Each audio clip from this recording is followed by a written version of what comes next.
Hi, Tony. My name is Robert Green.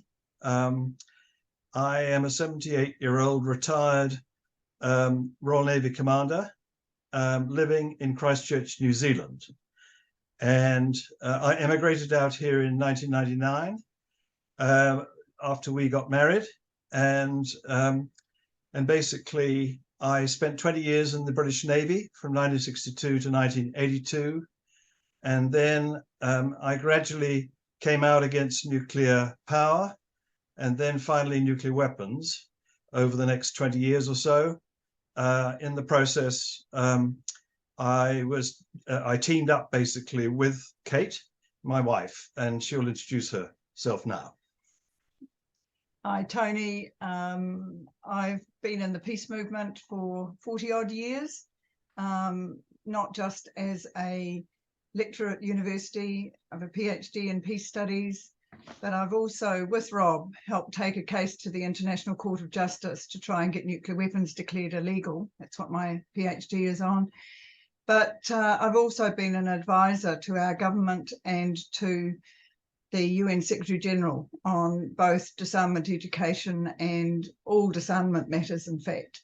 So we run a little local peace group here, the Disarmament and Security Centre that Rob and I have both been running for a long time, and we've got a good website with a lot of educational material, but also help get New Zealand nuclear free and protest against visits of both American and British nuclear powered and potentially armed warships into New Zealand. So, well, I know New Zealand is famous around the world for being totally against nuclear power, nuclear weapons. And in fact, they refuse to allow warships to dock, even friendly warships, if they will not say whether or not they've got nuclear weapons on them.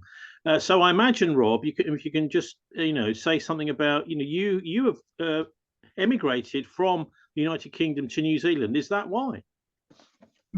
Well, yes. And it all began really in 1992 when Kate and I met in where was it? Switzerland. And I had just been elected chair of the British affiliate of her campaign, which was challenging the legality of nuclear weapons at the International Court of Justice in The Hague. And it was called the World Court Project. And I became the British chair of her campaign. And we were on the International Steering Committee together. And so that's how we got to know each other and became an item. And basically, it grew from there. A successful campaign in 1996. We got a decision from the World Court, and then we followed through. Basically, in 1999, my father died. I had no need to stay in UK, and so I took the decision to up and come down here into this nuclear-free Garden of Eden. Well, yes, I'd like to add, Tony, that we actually brought Rob out to New Zealand after I met him in '92 to help save our nuclear-free policy, because the Conservative government was trying to overturn the law, and he had information about safety issues with British nuclear submarines. So he travelled right around our country and got to know not just me, but the peace movement here. So he had quite a role in helping us keep our nuclear-free policy at that time. Well, you're not the only person to see New Zealand as a sort of safe haven from a mad nuclear world. I know that the PayPal founder, Peter Thiel, the transhumanist, he's also bought somewhere in New Zealand, so that if he and his colleagues start a nuclear war, he's got a bit of a bolt hole. But I think we should start by just talking a little bit about Hilda Murrell. I've got a copy of your book here, Rob, which is about Hilda. She was in the 1980s just a sort of citizen campaigner, somebody that decided, well, I don't think this is safe, I'm going to look into it. And she got involved in the Sizewell B inquiry. And whilst that was all in progress, she was found dead, found murdered. So this was a horrific news story in Britain, obviously a horrific experience for your family. Can you say something about, how you came to write that, and a bit about Hilda, please? Right. Well, I think the first thing I ought to actually mention is that since that New Zealand edition, we managed to get a British publisher to publish a UK edition in 2013 called A Thorn in Their Side. It has an extra chapter in it, which covers what happened after we published the New Zealand version in 2011 and came and launched it in 2012. And one of the great members of our support team in all this have been Michael Mansfield QC, who's maybe I should call him Casey now. He is a well-known defense lawyer involved with the Birmingham Six, and then finishing in the Princess Diana investigation. And basically he agreed to write the foreword to the book. And so I feel a real sense of support and strength from UK in that. And this enabled me basically to get the word out to the world. And one of the issues I'd like to discuss, by the way, is the current campaign to try to stop the Hinkley Point C nuclear reactor from being built in Somerset. Well, I mean, it is being built. It's in the middle of being built. But anyway, just on Hilda, it's 40 years since her murder. Can you say why you think it's still an important case, and why, you know, because this book has come out a long time after her murder, hasn't it? And, you know, your aunt's murder. Yes, well, of course, it took us a long time to actually accumulate enough information to be able to write a book that actually held together. There were several other books written. It's been quite an industry, in fact. But basically, it all began to ramp up when a 16-year-old truant from a foster home back in 1984, about 20 years later, was suddenly arrested during a cold case review by the West Midlands Police into my aunt's murder. His name was Andrew George. He was in his 30s by then. Anyway, he was charged with her murder. They'd taken that long to find someone, and put on trial in Stafford. In 2005, we attended the whole trial, and then he was convicted. He appealed in 2006 in the Courts of Justice in London, and that was thrown out.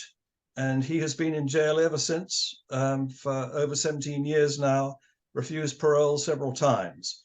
And what we discovered was, in fact, didn't take very much effort to start with, to realize that a 16-year-old truant from a foster home who couldn't drive a car couldn't possibly have abducted, let alone murdered, my beloved aunt.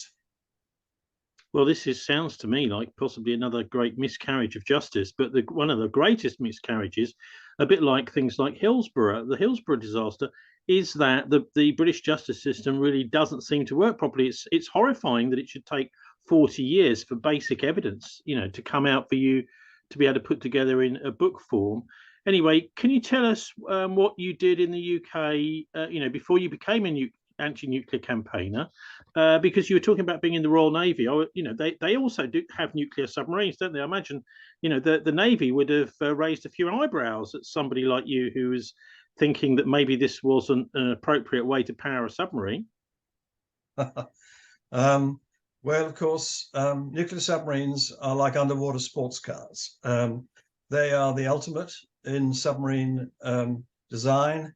And there's no doubt that the submarine service are the special forces of the British Navy. They're very good, and they had a lot of fun going up into Russian waters, Soviet waters back in the Cold War, and they're back at it again now. But anyway, now if I can go back to my own career, I suppose the real relevance of mentioning this is that I found myself backseat aircrew in nuclear strike jets in the 1960s. That's when I specialized in aviation. I had a target in Russia, Then I switched to anti-submarine helicopters, who were equipped with nuclear depth charges. And this was in the 1970s. And I became a senior navigator of several anti-submarine helicopter squadrons in the British Navy. And after that, I got promoted to commander in 1978 and found myself in the Ministry of Defence looking after an admiral who was responsible for Britain's nuclear weapon policy in the Navy, in Polaris submarines. But also, I was there when the decision was taken by Mrs. Thatcher to replace the Polaris submarine force with Trident. And so I was a fly on the wall and watched all the arguments go to and fro. And then, in my final job in the Navy, I found myself as Staff Officer Intelligence to the Commander-in-Chief of the Fleet at the Northwood headquarters in the bunker in northwest London. And my Admiral, Sir John Fieldhouse, found himself running the Falklands War, which was, of course, an unnecessary war to save Mrs. Thatcher's political career. And we basically did the job for her. And I took voluntary redundancy just before that war because she was wanting to cut the Navy in order to be able to pay for Trident. And I was given it. And so I left at the end of 1982. And I dropped out, basically, and became a roof thatcher in Dorset. You've touched on it a bit there, and Kate, maybe you might want to contribute to this, but I think we need to just understand a little bit about the links between nuclear power and nuclear weapons. Obviously, in a Trident submarine, nuclear powered and nuclear weapons equipped. But then, of course, it's not just the submarines. We've also got these nuclear power stations around the country, many of which are coming to the end of their useful life. So, I mean, many people say that without nuclear weapons, these power stations probably wouldn't be there. You might find that the Iranians would disagree with you if you were to say that. But can you just, both of you, say what you think of the links between the two, if any? Well, I found myself researching nuclear power big time when I picked up Hilda's torch, effectively, and went to the Hinckley Inquiry in 1989 to 1990. But before that, I had been contacted by a former nuclear scientist, Don Arnott, who lived in Wales, who Hilda went to for science lessons, because what she had discovered was that radioactive waste from these nuclear power plants was not only a byproduct of the nuclear industry, which they didn't know what to do with, but what was used to make nuclear weapons. And so there is an incestuous link between nuclear power and nuclear weapons. And you'll find that nearly every country that has built nuclear weapons got nuclear power first, because that provides the raw material, the plutonium or the enriched uranium for the fissile core of nuclear bombs. Kate? Yeah, I won't add to that, and I know you can edit this bit, but when you go back to Hilda's murder, I think there are big gaps that need to be in there, including the link with the Falklands War and what she was discovering in terms of... Well, please fill them right now. Yeah. Well, do you mind if I do? You go for it. Yeah. Because I think the reason that we wrote the book was that we sat through a 5-week trial where we watched pieces of evidence which we knew about not being put before the jury at all. And after the trial, we got access to all the police papers through Andrew George, actually. We had permission to do that. And I remember reading them and finding out that there was DNA evidence under her fingernails and DNA on semen on her cardigan, which was not from Andrew George, but had not been put before a jury. So we meticulously went through all the papers that we could get access to and carried them back from Britain to New Zealand. And the whole time we were getting harassment as we more people came forward to us to say, there's no way that boy could have done what he did. He was at Besford House on the night of the murder. When we started reading about the witness statements, there were cars going in and out of her house at times when Andrew wouldn't have even been there. There were strange men in long coats there. There was a huge amount of material that was not being looked at by the police. He didn't match the description of the driver at any point, and he still can't drive. And we met his partner, we met people who gave us key evidence, including doctors and others.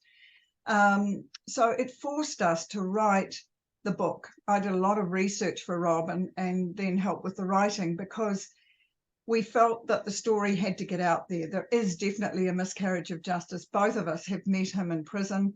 We're absolutely convinced that he did not do it on his own. He was in the house, but he could not have done what they say he did.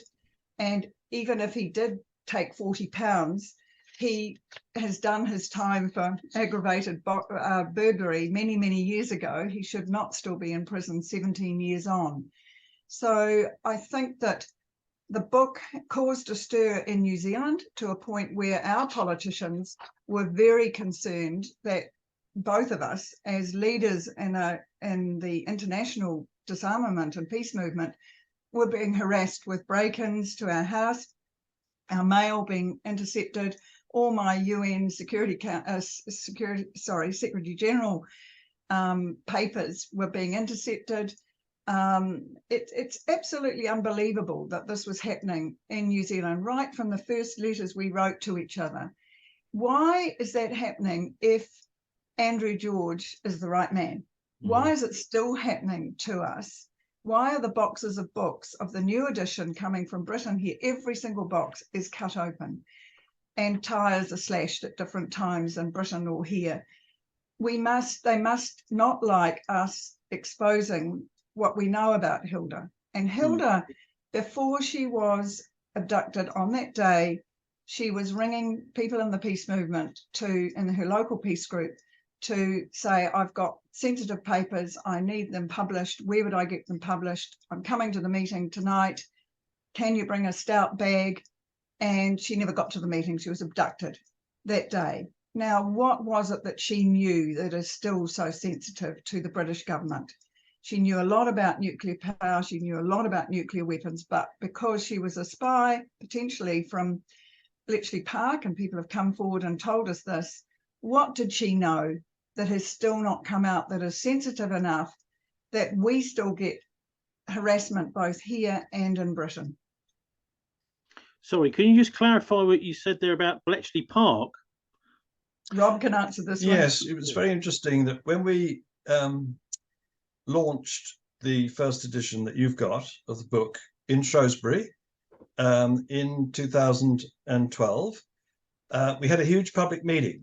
And if you go to the website, hildamurrell.org, you will see a link to the film, because we had that meeting filmed. And it was standing room only. And after the meeting, a woman in the front row, an old woman, came forward to me who was nervous and took me outside in the dark and said, basically, I want you to know that Hilda was a supervisor of a team of young women working on code breaking at Bletchley Park, the famous Enigma code in World War II. She was a top spy in World War II. And so this thickened the plot considerably for us, because it meant that she was an insider. She was one of them. And so this wasn't known about in your family at all, Rob, no? No. Mind you, if you ask any members of the family of those whose grannies were at Bletchley Park, they'll all say the same. It was such a tight secret, although it was declassified in 2008. And that's when the fun started, when lots of old ladies came forward saying, I can now tell you that I was headhunted as a smart young woman who could do crosswords in 20 minutes and was a linguist. and Hilda was certainly one of them, but she was more than that. She was in her 30s by then, and she also was director of Family Rose Nursery. She had tremendous cover job. She was single, unattached, Cambridge graduate, extremely smart, and she had very good contacts. And following up on the contacts, I've done a lot of research since people have come forward to us about Bletchley. That's not the only example, but in this book, the latest version, we have a whole chapter with information of people about coming forward. But at Bletchley, when I looked at the names of her friends and Googled a lot of them and read their obituaries, many of them were in SOE, they said they worked at Bletchley, or it was in their obituaries. And of course, she used to go and stay with them in these aristocratic homes all around the country and even in France. And of course, she would have had contacts, and she would know how to hide information, to be careful. She was incredibly well researched in what she wrote, and she would have been respected by a lot of those people who had been at Bletchley, and who, if they had information that they knew was sensitive, they would trust someone like Hilda to go public on it. And she was definitely trying to do that. And she was also recording in her diaries, or with friends, the harassment she was receiving, not just with writing the paper she was about to give, but also she was getting break-ins to her house, mail open, same sort of stuff that we get now. Well, I mean, you might even say back in the 1980s, she was a sort of retiree from the deep state in Britain. That's the sort of term they might use today. But anyway, on the subject of what she was planning to present to the inquiry, why was she so concerned about nuclear power? I think you mentioned the idea of the waste, but what is it specifically that she was?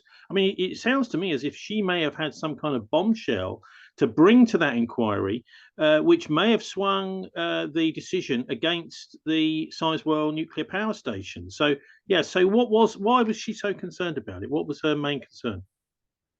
Well, Hilda, after she retired in 1970, she was always a pioneer environmentalist, and she saw nuclear power as a serious threat to basically not just the British Isles, but to the landscape, to environment, and that the real poison of all the nuclear industry was radioactive waste. And that when she started researching it, she found that the nuclear industry hadn't even tried to find a way to dispose of nuclear waste. They still haven't. They're still struggling to find willing, bribable communities in UK to do a deep geological disposal, as they call it, in old mine shafts of this ghastly stuff, which is still up in Sellafield in hot, highly radioactive steel tanks that basically are there forever, that have to be kept cool. The whole thing is an utter nightmare, and they have no clue what to do with it, but they don't care. They're going to go on and build more. So this is what she basically homed in on, and she had drafted a very strident critique, which she involved me in. I knew she was writing it, and when after her murder, the police found the draft, and I got a copy of it from them, and I then found that this retired nuclear scientist, Don Arnott, who she'd been going to, was equally concerned and came to me and said he wanted to help. And so basically what we did was we polished up her critique, and then I applied to present it on her behalf at the Sizewell inquiry. And I did that in September 1984. But after that, we had the first journalists who started to really pursue the nuclear angle about Hilda's work, and starting probably with Judith Cook. And Judith Cook was a famous anti-nuclear journalist who wrote the first book about the case, Who Killed Hilda Murrell, published in June 1985, after a whistleblower called Lawrence Otter, who Hilda had tried to leave her papers with, came forward to her. In fact, he'd gone to the police, been rebuffed, and so he contacted her. And then the other angle was that Don Arnott got a copy of the official US report into the 3 Mile Island accident that had happened in Pennsylvania in 1979, which was of an American pressurized water reactor, which was the same design as the one that was being built at Sizewell, or being planned. And he went through that report, and he was a chemistry expert, a pioneer chemistry expert from World War II days. He was headhunted for the nuclear industry and then became an anti-nuclear because he didn't like what they were trying to do, first with bombs and then with power. And basically, he discovered that the melting point of the control rods of the American design had the lowest melting point of any material in the core. So if that core overheated, the control rods of the nuclear core would be the first to go, and then you'd have an uncontrolled nuclear runaway and effectively a reactor nuclear explosion. And they were covering it up. With Hilda, was she also concerned about nuclear weapons? Did she do research on that and speak about that? Yep, she was well aware that of the link between nuclear power and nuclear weapons. And anyway, she was dead against Mrs. Thatcher's plans for cruise missiles, first of all, to be brought into the country, the Greenham Common. And she supported the Greenham women. And basically, she saw the whole of that program as being a disaster. And she joined European nuclear disarmament. She didn't join C&D because she realized that it had been smeared heavily by the media and by the government. But European nuclear disarmament, which was run by an intellectual, anti-nuclear intellectual called Edward Thompson, she felt was a safer area, and so she actually supported him. Okay, and what other environmental, peace and nuclear groups was she part of? Just to give you a selection, she basically was a member of Friends of the Earth, Town and Country Planning Association, Council for the Protection of Rural England. She even joined Tories Against Cruise and Trident at one point, which was a wonderful movement. END, of course, European Nuclear Disarmament. She was in the Shrewsbury Peace Group, the Shropshire Peace Alliance, the United Nations Association, Shropshire Wildlife Trust, Federation of University Women, Shrewsbury Civic Society, and the National Trust. Wow. Certainly she, I mean, the idea of her being a rose grower, I don't know how she found time to grow roses whilst being members of all those organisations. Well, I think to answer your question quickly, Tony, she didn't get into that lot of campaigning and support until after she retired. But she was still in the environmental group. She was way out in front in terms of organic food and trying to grow plants organically. Soil Association, going way back. You asked about environmental. So part of her nursery work was to certainly treat the planet carefully, and she used naturopathy and other things for her health. So she was way out in front. What made her such an effective campaigner? Right. Well, first of all, she had a formidable intellect, but she could also communicate very strongly as well. She wrote well. She was a fearless speaker. She had enormous self-confidence. And of course, she was a classic blue stocking from the 1920s in Cambridge.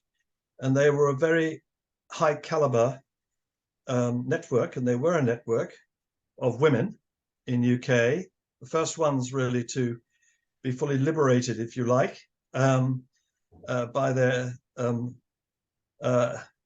being allowed to join, the ivory towers of the top universities.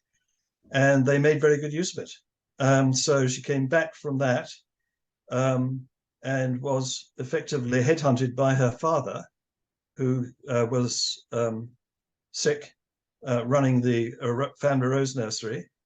And instead of perhaps going on to being an academic, he asked that she take over as director of the nursery, which meant she had to get into business. And she took to it like a duck to water, and became the first woman director of a rose nursery in Britain, much to the fury of the National Rose Society, which was all male. It's fascinating. I think also, of course, we have to remember the history of the whole, nuclear industry, if you want, from World War II. The first, it was actually the Germans that first split the atom before the war. And then it was apparently, well, we're never entirely sure exactly what happened, but apparently in Birmingham in 1940, Frisch and Piles put together the first design for a potential nuclear bomb. Now, obviously, this was a major prize in World War II that the Nazis were after too. Then the decision was made to ship the development of the nuclear bomb over to the United States, because the British didn't really have the resources to develop it in the way that the Americans did, with something called the Quebec Agreement.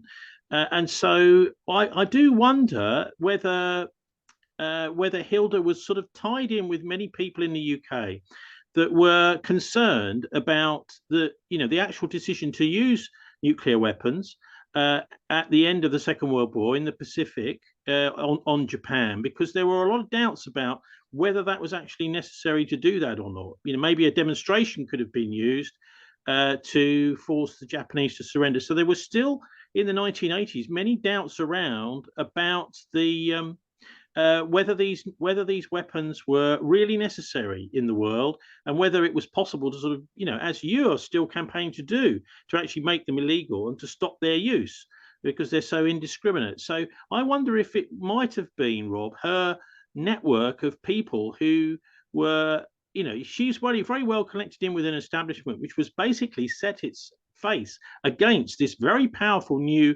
nuclear power industry. Yes, and of course the fact that she was involved with Bletchley Park meant that she got on the inside track of a lot of that world. And so she would have been, if you like, had access and security clearance almost to all the earliest developments probably to do with nuclear weapons, although no women were involved in the nuclear weapon industry. And of course, it is another fact that I think that it is now recorded that despite the fact that dear Marie Curie in France first discovered radioactivity, along with dear old Rutherford down here in New Zealand, it was an all-male preserve, because, of course, what they were doing was they were playing with the building blocks of the universe. They were playing God, and that's always been, I believe, a very dangerous game to play for mankind, and I use the word mankind very specifically.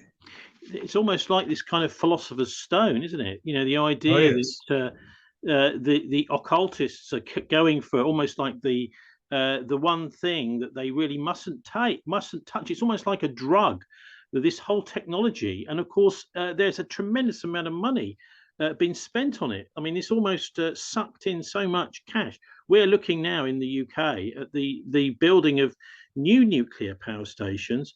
And I just wonder if you could say something about what you make of the latest generation. We here in Somerset have been dealing with spiraling costs of the Hinkley C, which is now under construction. And in a conversation I had with the nuclear engineer John Large before he died, he was convinced that it would never actually finally be built and be switched on because of all of the problems with this design. And he was borne out actually last year when the Chinese Taishan reactor, which is the same design as Hinkley C, just a year after it was switched on, had to be switched off for a year because it wasn't working properly. So there is a kind of white elephant element to this. But I wonder, what do you make of this latest, iteration of, I think it's called the EPR, the new generation of nuclear power stations? Because the thing that amazes me almost more than anything else about this is that the certain parts, should we say, of the environmental movement seem to have embraced it as so carbon neutral. Yes, well, of course, the propaganda battle rages on about nuclear power's role in, solving the climate crisis, but it's a nonsense because it's too expensive. It takes far too long. By the time Hinkley C was ever up and running, we'd all be fried. But all the alternative is, of course, that the renewables will have solved the problem. And so it is an absolute irrelevance. And it's a terrible conceit, basically. But the nuclear industry has never been short of public relations. They have always had this dream that they were going to prevail one day and they would be needed, bless them. And so this is their latest attempt. And Hinkley Point C, they've been trying ever since Sizewell was built to get a second PWR up and running. And Hinkley is the latest effort. And I found myself caught up in opposing Hinkley C back in 1989 to 1990. And I learned a lot more about the nuclear industry then. Rob, one of your papers was, I think you delivered to one of the inquiries, was called "Can Democracy Survive with Nuclear Power?" It's like what you're saying is that the two are incompatible, and I wonder, could you just explain that? Because certainly we've been living with nuclear power and apparently democracy for the last 80 years or so. Yes. Well, of course, the first thing is that no way could you really call the United Kingdom a democracy. It is an oligarchy. It is I better not go on about that, but basically we need to actually get things straight here. It's an elective dictatorship. And so this is the sort of world that nuclear power can thrive in, because, of course, the only way nuclear power is going to get its way is through secrecy. And so, and basically, the link with nuclear weapons helps the nuclear industry basically cover up its tracks. And any faults that it may have discovered or maybe in the designs are always suppressed. And this is basically what I set out to do at the Hinkley inquiry, was to expose some of those. Can you just explain what the main danger is? Because most people, I don't think, understand, I included, with a nuclear power station, you can have a meltdown, but surely this is if the core gets so hot it all melts and it starts to sort of go through the bottom of the reactor. That isn't really so dangerous, is it, as a nuclear bomb? I mean, it's just likely to sit there and someone's got to pay to deal with it. But I mean, it's, for example, like Fukushima. This is what's happened there, and it's being dealt with. It's extremely expensive. It's very irritating, but it's nowhere near as dangerous as some of the campaigners are saying. It's not like a nuclear bomb going off, is it? It's in the water. Well, basically, Fukushima was a good example of what happens when you have an earthquake, which and a tsunami, which messes up the cooling water system for pressurized, well, in fact, it was a boiling water reactor there, but that is the sort of earlier version, which actually is much safer than a pressurized water reactor because it doesn't operate at such high pressure. The problem with the pressurized water reactor is that it's been extrapolated from a nuclear submarine's propulsion system. And one of the things that you need to understand about nuclear submarine propulsion is that it is so powerful, that nuclear power plant, that it is actually idling when that submarine is at full speed. And that is the reality of nuclear power. And secondly, you can never turn nuclear power off. You can put in the control rods and it holds it down. But this is a continuing reaction which has to be constantly cooled. And with a pressurized water reactor, which is like the Sizewell design and the one that Hinkley is trying to replicate, it's basically an exercise in technological brinkmanship. Everything is under massive pressure. And I've tried to do, what I did do was, with Don Arnott's help, we actually testified at the Hinkley inquiry, in which he really spelt out exactly how on the edge of catastrophe pressurized water reactors run at. And but he only had one aspect which he could talk about because he was a chemist, which was he found about the low melting point of the control rods, which incidentally Hinkley Point C is going to have exactly the same problem. But what he then said was, but there are far more problems, and anyway, he wasn't qualified to be able to testify properly. He said, you need a nuclear engineer from America who basically has experience of pressurized water reactors. And he said, the only guy who has actually broken out from the nuclear industry and opposed that is a former Navy nuclear engineer called Dr. Richard Webb, and you need to get him and come and testify. And I did. I suppose, sorry, yes, go for it, Kate. Yeah. Well, the importance of recognizing that all of the states that have got nuclear weapons, that openly have them, have got it from the waste of nuclear power plants. There is no safe way of storing the waste, and countries like Japan and others are stockpiling plutonium and are able to make nuclear weapons at any point. And I would argue too that the accident at Sellafield and at Fukushima, what went into the water, but certainly into the atmosphere at both of those places was recorded all over the world. I mean, even from Chernobyl, it was found here in terms of radioactivity. But with Sellafield, what you had with at Windsgale, what it was called beforehand, is that the radioactive cloud went over to the east coast of Ireland, and there were many cases of deformed children born there. And we know in the Pacific what's happened with the Pacific Islands where there was nuclear testing, so bombs were used, different from Hiroshima and Nagasaki, but the radioactivity in our water system, but in the land, is still there, and it will be there forever and ever. And many children, babies being born deformed. This was an issue that Hilda also was concerned about and helped get someone like Rosalie Bertell over to the hearing at Sellafield. Sizewell, sorry, to speak about it. So, you know, I think there are so many insidious links in terms of nuclear power and nuclear weapons. And to say that it's carbon neutral, it's not. And we know that because there's still a huge amount of infrastructure that needs to be built. And who funds it? There is often government subsidy for it where we haven't been getting the subsidies for all the alternatives in the past. So many questions still need to be asked about nuclear power. And you asked about New Zealand. We actually have it as policy linked with the non-proliferation treaty that we have chosen not to ever get nuclear power, even though there is uranium in New Zealand.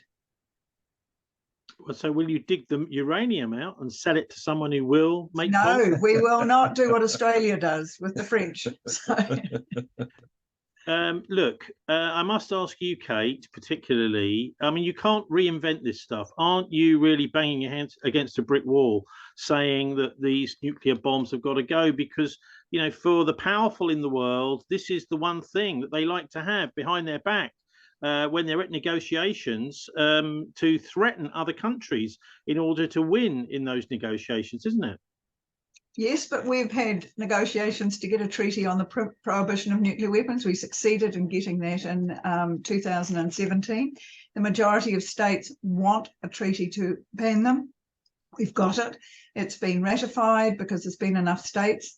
Sure, there are the outlaws, including all the big states that have nuclear weapons who have not changed, but it's only going to be public opinion that will change that. And also pressure from the other states and also the law.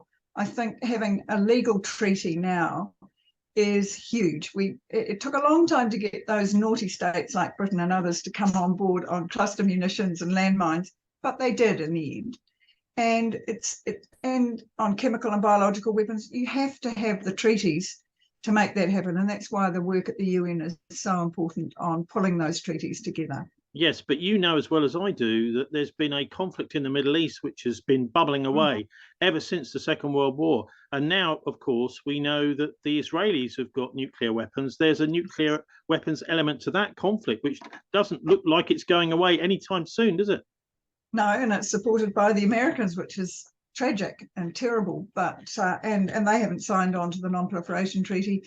There are a lot of as we call them, outlaws in the peace movement, but again, there are citizen movements in all those places, including parliamentarians who are speaking out in their own cabinets and using the treaty on prohibition of nukes as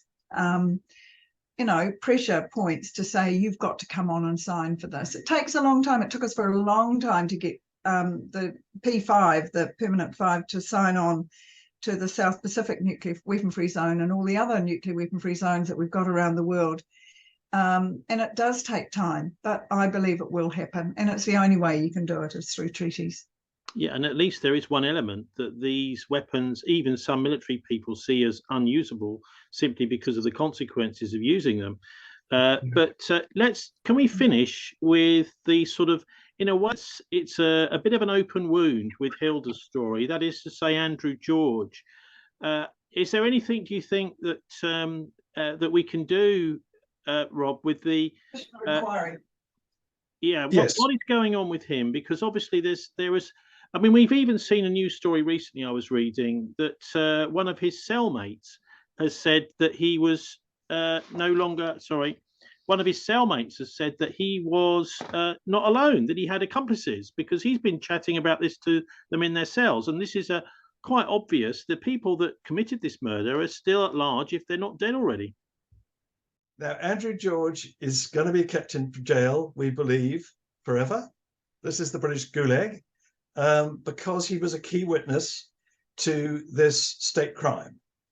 And he knows stuff which they feel that would really ruin their day if he was released.